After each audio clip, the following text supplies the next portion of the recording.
এখন বাজে রাত 10টা। আমি এখন বসছি তাল নিয়ে, তালটাকে গুলে রাখবো, গুলে রেখে জাল দেব, জাল দিয়ে রেখে দেবো। কালকে সকালে বা দুপুরে যখন টাইম পাবো তখন তালের বড়া করে দেবো।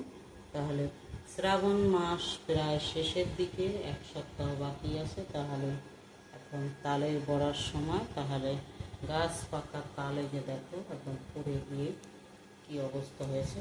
তাহলে এখন গুলবো তাল। প্রথমে আগে ধোবো, ধুয়ে তারপরে ছুলবো। এখানে জল আছে,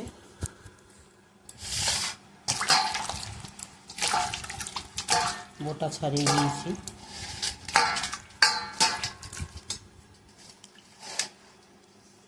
একটা থালার উপরে এখান থেকে আস্তে আস্তে করে ছুলে নেব। ছোলাগুলো এক এক করে ছাড়িয়ে নেব। দেখো কালারটা কত সুন্দর, পুরো হলুদ কালার এসছে।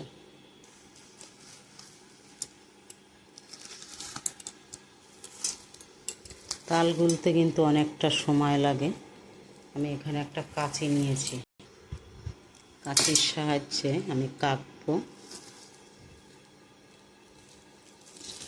পুরোটা ছুলে নিচ্ছি আগে।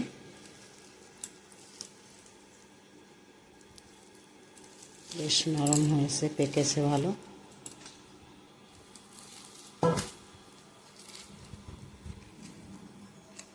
এটা একটা বোটা।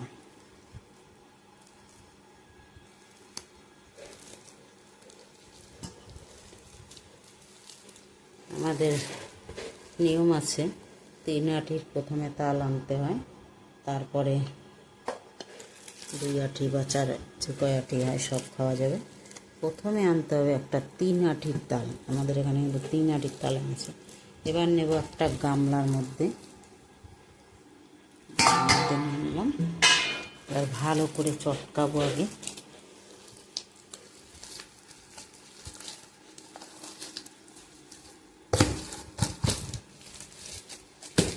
একটার সাথে একটা বাড়ি মারতে হবে, তাহলে ভালো তালটা বেরোবে।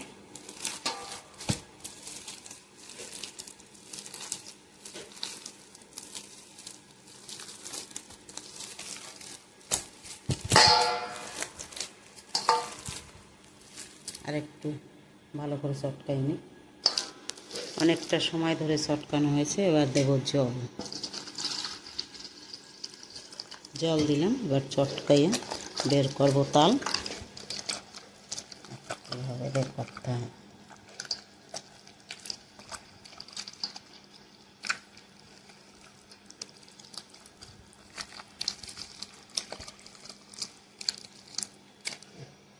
তাল বেরিয়েছে হাতে। বেশ ভালো করে সবকটা এইভাবে চটকাবো।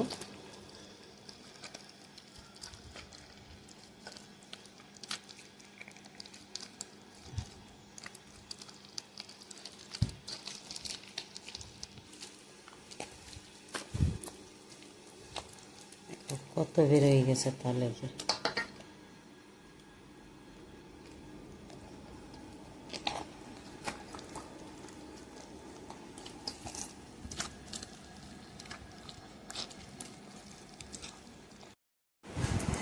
আরে না, এরকম কিছু না।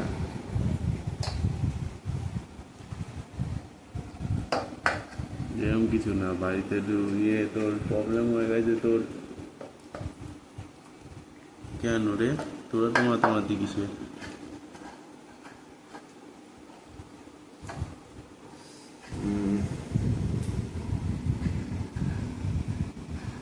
খাচ্ছি যখন।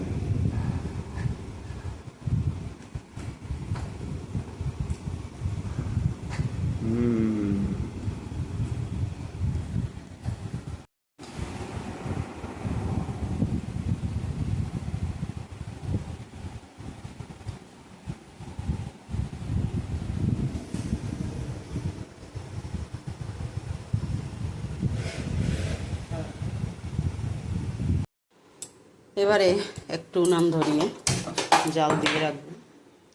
তালগুলো রেখে দোকানে গিয়েছিলাম, দোকান থেকে এই আসলাম। এখন আস্তে আস্তে 11টা বেজে গেছে, 11টা একটু বেশিও বেজে গেছে। একটুখানি ফুটে নামিয়ে রাখবো বা গ্যাস বন্ধ করে দেবো।